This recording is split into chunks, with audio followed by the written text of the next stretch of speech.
Movies review చెప్తున్నారు అంటే జనాలకు అర్థం కావట్లేదా మూవీస్ ఎలా ఉంటుందో అనేది. మూవీ ప్రమోషన్ ఒక హీరో గురించి చెప్తున్నా సార్. ఈ రోజు మనం ఈ ఎపిసోడ్ లో లైగర్ మూవీ గురించి మాట్లాడుకుందాం అనమాట. లైగర్ మూవీ ఫ్లాప్ అయ్యేటటువంటి అవకాశాలే ఎక్కువగా ఉన్నాయి అనమాట. మీడియా ముందు కాళ్ళెత్తి మరి మాట్లాడుతాడు మీడియాతో. పోయి కింద నన్ను వేసుకోమాకండి, అందరూ అనేది నేను విన్నది నేను మీతో చెప్పాను తప్ప నాకు తన మీద ఏ కోపం లేదు, ఏ పగల లేదు. కోరుకున్నా కానీ ఫ్లాప్ అయ్యేటటువంటి అవకాశాలే ఎక్కువగా ఉన్నాయని చెప్తాను. ఫ్రీగా అడగలేకపోతుండ్రా, అడగండి. అసలు అమ్మ కాలు మీద కాలు వేసుకొని అడగండి, నేను కూడా అట్లనే కూర్చుంటా. అడగండి, ఏంది చెప్పండి.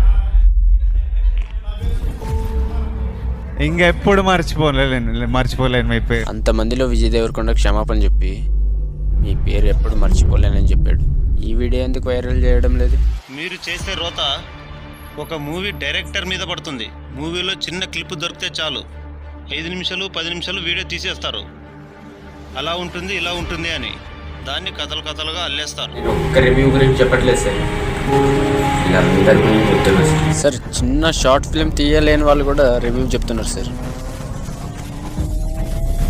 ఇక్కడేమో రేపులు మర్డర్లు జరిగినట్లు సినిమా గురించి రివ్యూలు చెప్తున్నారు. అలాంటి ప్రక్రియ ఈ మధ్య మన తెలుగు ఇండస్ట్రీలో మొదలైంది. ఇదేమవుతుందంటే కొంతమంది వారి అభిప్రాయాలతో అపోహల్ని కల్పిస్తున్నారు. ఒక చిత్రం విడుదలవుతే అది ఎమర్జెన్సీ వార్డులో ఉన్న పేషెంట్ లాంటిది. ఆ అపోహలు కల్పించడం వల్ల ఈ రోజు మొత్తం సినిమా ఇండస్ట్రీ ఎఫెక్ట్ అవుతుంది. వాడు బతుకుతాడా సస్తాడా అని అనుకునేటువంటి చుట్టాలు మేము. ఒక హీరోనే కాదు, ఒక దర్శకుడే కాదు, ఒక నిర్మాతే కాదు, డిస్ట్రిబ్యూటర్ దగ్గర నుంచి ఎగ్జిబ్యూటర్ దగ్గర నుంచి థియేటర్ కి గేట్ కీపర్ గా ఉండే వ్యక్తి దగ్గర నుంచి క్యాంటీన్ ఓనర్ దగ్గర నుంచి క్యాంటీన్ బాయ్స్ దగ్గర నుంచి డాక్టర్లు, ప్రేక్షకులు, దారిని పోయే దానేలు, కొంతమంది విశ్లేషకులు. అరే అసలు సినిమాని తేల్చనివ్వండి అయ్యా, వాళ్ళు చెబుతారు. చచ్చిపోయాడు అనుకోండి, వాళ్ళు చెప్పారు అనుకోండి, ఓకే డన్ రెడీ, వదులుకుంటాం అసలు డన్ రెడీ, ఒప్పేసుకుంటాం ఎస్, ఇంకోటి తీసుకొచ్చుకుంటాం తర్వాత మళ్ళీ ఎమర్జెన్సీ వార్డుకి. నాకు అర్థం కాక అడుగుతున్నాను, మీరు ఏమైనా షార్ట్ ఫిల్మ్స్ మూవీస్ ఏమైనా తీశారా గొప్పలుగా చెప్పుకోవడానికి? మీరేమైనా సర్వే చేస్తున్నారా?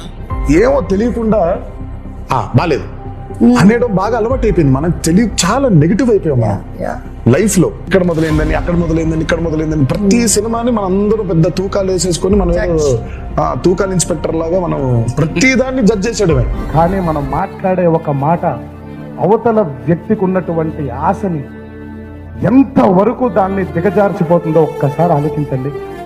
కష్టపడవాడొకడు, రివ్యూ చెప్పేది ఇంకొకడు, మళ్ళీ దానికి కాంపిటీషన్. అసలు ఏం జరుగుతుంది మన దేశంలో?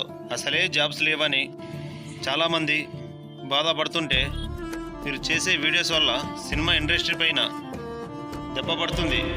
చెప్తున్నా, చదువుకున్నారు కదా, ఏదైనా పని చేసుకుని బతుకుంటారా? చదువు లేని రైతే ధాన్యాన్ని పండించి మన దేశానికే అన్నదాత అయ్యాడు. ఇంటర్ డిగ్రీ చేశారు కదరా మీరు కూడా. మిమ్మల్ని ఇన్స్పిరేషన్ తీసుకుని వేరే వాళ్ళు కూడా రివ్యూ చేస్తున్నారు. అసలు ఏం జరుగుతుందో తెలుసా? మీరే గొడవలు పడతారు, మళ్ళీ మీకొక చైరు, మీకొక వాటర్ బాటిల్ ఇచ్చి మిమ్మల్ని ఇంటర్వ్యూ చేయాలి. అబ్బాబా భరత్, హైలైట్ రాసినావు అబ్బా నువ్వు. Hats off. మంచి కోసమే పోరాడుతున్నాడు ఎవడో.